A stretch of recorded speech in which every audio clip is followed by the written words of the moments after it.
لی تھی، فورسز بھی موو کر دی تھی، تو یہ بڑا واضح اظہار ہے کہ انہوں نے کسی بھی صورت میں ایران کو اٹیک کرنا تھا۔ اب یہ طاقت ہے، طاقت کا بے محابہ استعمال ہے، اس کی جتنی کنڈیمنیشن کی جائے کم ہے۔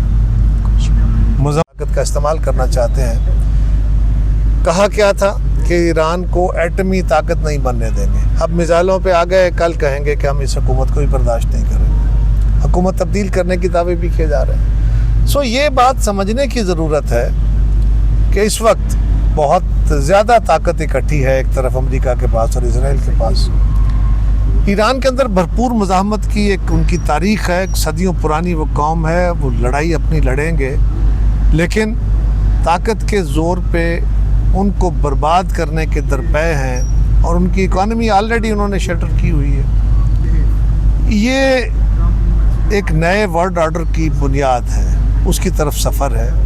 جو ورلڈ آرڈر 1945 میں طے ہوا یا سیکنڈ ورلڈ وار کے وقت طے ہوا، اس ورلڈ آرڈر کی یوٹیلیٹی اب ان کے خیال کے مطابق ختم ہو چکی، ان کے مفادات کو وہ سرو نہیں کرتی رہی ہے۔ امریکہ کے اندر سے بھی، اسرائیل کے اندر سے آوازیں اٹھ رہی ہیں اس کے لیے مذمتی، لیکن یہ بھی ایک دنیا کا اصول رہا ہے اور ہے کہ طاقت کبھی منطق کو نہیں سنتی، طاقت کے اپنی زبان اور اپنا اسلوب ہوتا ہے۔ اس وقت امریکی نظام، امریکہ کے مفادات اور اسرائیل کی اسٹریٹجک ضرورتیں اس بات کی غماز اور متقاضی ہے کہ اس خطے کے اندر ابتری ہو۔ وہ پہلے ہمیں لیبیا کی صورت میں نظر آئی، پھر عراق کی صورت میں آئی، پھر شام کی صورت میں آئی، اب وہ لبنان اور فلسطین کے ساتھ جو کچھ کیا گیا وہ بھی اسی کا شاخسانہ تھا، وہ اس کے ساتھ ملا کے دیکھنے کی ضرورت ہے۔ اسی لیے دنیا میں برداشت ختم ہو گئی ہے، اصول ختم ہو گئے ہیں، عالمی ادارے اور عدالتیں ختم ہو گئی ہیں، اب ان کے وجود بے معنی ہو گئے، بلکہ بہت سارے اداروں کو تو، UN کے اداروں کو تو یا انٹرنیشنل اداروں کو تو امریکہ مان ہی نہیں رہا۔ اس نئے تقاضے کے تحت امریکہ طاقت کے زور پہ دنیا میں ایک اتھل پتھل کر کے ساری چیزوں کو ہیجان میں مبتلا کر کے وہ اپنا مستقبل سنوارنا چاہتا ہے، اپنے لیے اگلا رستہ ہموار کرنا چاہتا ہے دنیا میں، کیونکہ اکنامکلی اب وہ دنیا میں چین کا مقابلہ کرنا یا یورپ کا مقابلہ کرنا یا ترقی پذیر ملکوں کا مقابلہ کرنا ان حالات میں اس کے لیے مشکل ہو گیا، اور لہٰذا اب وہ اپنی طاقت کو اور طرح استعمال کریں گے۔ ہمارے لیے بھی یہ سبق ہے، ہمیں بھی اس بات کو سمجھنا ہے۔ پاکستان کی حکومت ایران کے ساتھ کھڑی ہے، اسرائیل کے خلاف ہے، فلسطین کے بھی ساتھ کھڑی ہے، ایران کے بھی ساتھ کھڑی ہے۔ ہر موقع پہ ہم نے کھلے الفاظ میں، وہ یونائٹڈ نیشنز تھا، وہ وہاں پہ بھی، ادروائز بھی ہر موقع پہ ہم نے امریکہ کے اور اسرائیل کے اس عمل کو کنڈیم کیا ہے، اس کے دنیا میں آواز ملائی ہے کہ یہ جبر اور ظلم ہو رہا ہے۔ طاقت کے زور پر روکنے کی استطاعت رکھتا ہوتا تو شاید طاقت کی طرف بھی جاتا، وہ ہے نہیں، لہٰذا ہمیں اپنے ملک کو بھی بچا کے رکھنا ہے، اپنا بھی دفاع کرنا ہے۔ ہمیں یہ بھی یاد رکھنا چاہیے کہ ایران ہو یا افغانستان، یہ ماضی میں پاکستان کے ساتھ کم اور ہندوستان کے ساتھ زیادہ دوست ہے، لیکن آج اس کا وقت نہیں ہے۔ آج ہمیں اپنے ان بھائیوں کا ساتھ دینا ہے، ہم نے افغانستان کے اندر بھی افغانیوں کا بھی ساتھ دینا ہے۔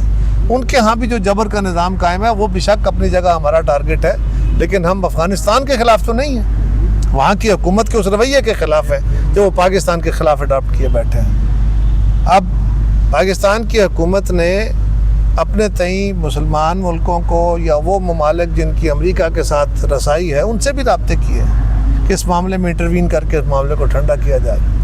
مسلمانوں کے لیے سبق یہ ہے، کمزور کے ساتھ یہی سلوک کیا جاتا ہے۔ آج آپ دنیا میں علم سے دور ہو بیٹھے ہیں، اصول چھوڑ بیٹھے ہیں، دنیا میں خاری آپ کا مقدر ہے۔ آپ لڑ کے کچھ اگلے کا نقصان کریں گے، زیادہ اپنا ہی کریں گے۔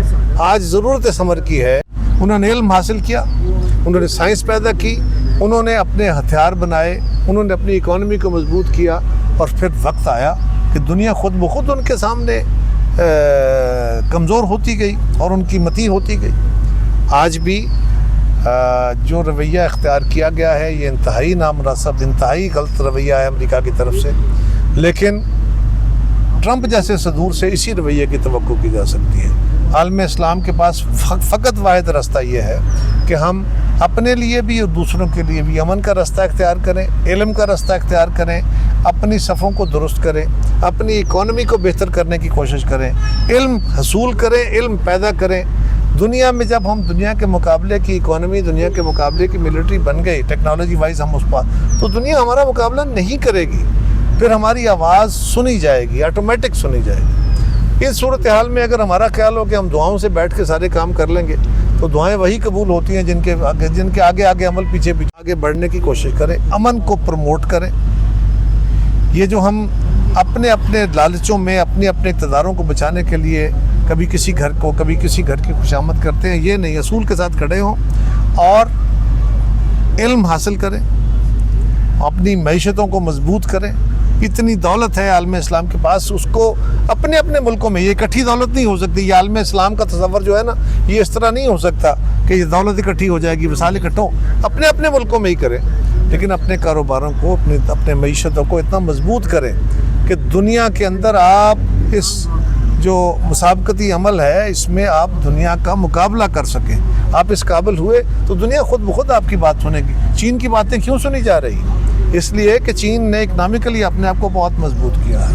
روس کیوں سروائیو کر رہا ہے؟ کہ روس نے بھی اپنی اکانومی کو بہتر کرنے کی کوشش کی ہے۔ یورپ کیسے سروائیو کر رہا ہے؟ کہ یورپ نے اپنی اکانومی کو بہتر کیا ہے، اور دنیا میں امریکہ کی میں تمام قومی قیادت سے گزارش کروں گا کہ اس وقت ضرورت عمل کی ہے، اپنی رائے دیجئے، اور میجورٹی کی رائے، اگر آپ کی رائے سے مختلف ہو تو میجورٹی کی آواز میں آواز ملائیے، تاکہ ساری قوم یکجان ہو کے آگے بڑھ کے فیصلے کر سکے۔ جہاں تک تعلق یہ ہے، کچھ لوگوں کا خیال کہ اگلی باری پاکستان کی ہے، تو اللہ نہ کرے وہ وقت آئے، پاکستان نہ ایسا کوئی ارادہ رکھتا ہے، نہ کچھ، نہ ہمیں بڑھ کے مارنے کی ضرورت ہے۔ ہم بھی ایک کمزور اکانومی والا ملک ہے، ہم ایسے حالات افورڈ نہیں کرتے، اور نہ ہم دنیا کے ساتھ کوئی لڑ رہے ہیں، نہ ہم دنیا میں کسی کو تھریٹ کر رہے ہیں۔ ہمارا تو ہندوستان اور افغانستان کے ساتھ جو تنازع ہے، وہ بھی بنیادی طور پہ ہم اپنے اس چھوٹے اصول کے ساتھ کھڑے ہیں۔ ہم کشمیر کے ساتھ، ہمارا مقدمہ ہے ہندوستان کے، یہ کشمیر کا مسئلہ جو ہے اپنے کیے ہوئے وعدوں کے مطابق پورا کرو، ہمارا تمہاری کیا لڑائی ہے؟ ہم تمہیں تسلیم کرتے ہیں، تم ہمیں تسلیم، اور جدید اسلوب کا رستہ ہے، اللہ کی رسی کو مضبوطی سے تھامو، حالات کے مطابق فیصلے کرو، اور دنیا میں معاشرت، معیشت، اقتصاد اور دفاع یہ اپنا مضبوط کرو گے، علم کو حاصل کرو گے۔ مسلمانوں نے جب علم پہ غلبہ تھا ان کا، تو 1000 سال حکومتیں کی نا، اس کو چھوڑا تو آج ذلیل ہونا، یہ سمجھنے کی ضرورت ہے۔ رہی پاکستان کی گورنمنٹ، تو گورنمنٹ نے ایک اچھا عمل کیا ہے اس معاملے میں، ایران کو بھی، سعودی عرب کو بھی، دیگر ممالک کو بھی انٹریکٹ کر رہے ہیں، جو ہماری کیپیسٹی ہے۔ پاکستانی قوم کو ایک اور بات بھی یاد رکھنی چاہیے کہ پاکستان کے اپنے قد، اپنے سائز، اس کے مطابق آپ کوشش کر سکیں گے۔ ہاں، وزیر اعظم صاحب نے، ساری جماعتوں نے اس پہ اکٹھے ہو کے فیصلہ کیا، لیکن اب انہوں نے آج اجلاس طلب کیا، جس میں جو خبر میں نے سنی ہے وہ شاید پی ٹی آئی اس کا بائیکاٹ کر رہی ہے۔ مجھے افسوس ہے، آج تو پی ٹی آئی کو چاہیے تھا کہ وہ مطالبات چھوڑ کے اس عمل میں جاتے اجلاس کے اندر اور وہاں اپنی رائے دیتے، لیکن انفارچونیٹلی وہ کسی بھی مثبت قدم میں آگے بڑھنے کو تیار نہیں ہے، اپنے لیے بھی کھڈے کھود رہے ہیں۔ لیکن احتجاج میں اپنے غصے کا اظہار کیجئے، لیکن غصے کا اظہار زیادہ بہتر یہ ہے کہ جس چیز میں ہم کم ہیں اس پہ غصہ نکالیں۔ ہم علم میں کم ہیں تو غصے میں علم حاصل کریں، ہم ٹیکنالوجی میں پیچھے ہیں تو غصے میں ٹیکنالوجی حاصل کریں، ان کا مقابلہ کرنے کے لیے اپنے غصے کو اپنی طاقت میں کنورٹ کریں، اور اپنے ملک کو جلانے کی بجائے احتجاج پرامن طریقے سے کریں۔ حکومت کی یہ مجبوری ہے کہ وہ اپنے اداروں کو بھی اور پاکستان کے اندر موجود غیر ملکیوں کو، غیر ملکی ایمبیسیز کو، غیر ملکی کے دفاتر جو ہیں ان کا دفاع کرنا ہماری کنٹریکچول، ہماری اوبلیگیشن ہے، ہماری مجبوری ہے۔ اگر ہم ان کی طرف جائیں گے، ان کو نقصان پہنچائیں گے، تو حکومت تمام قدام اٹھانے پہ مجبور ہوگی۔ ہم نے ایران کو سپورٹ کرنا ہے، ہم نے اپنا ملک تباہ نہیں کرنا، یہ بات ہمیں ذہن میں رکھنی چاہیے، اور ہمارے لیے سبق کا پیغام یہی ہے کہ ہمیں اپنی اکانومی کو درست کرنے کی طرف چلنا چاہیے، ہمیں پاکستان میں گورننس کو بہتر کرنے کی ضرورت ہے۔ ہم چھوٹے چھوٹے لالچوں سے باہر نکلیں اور اس ملک کو معاشی استحکام، سیاسی استحکام نصیب ہو، پاکستان معاشی طور پہ مستحکم ہو، تاکہ دنیا کے ممالک ہمارے خلاف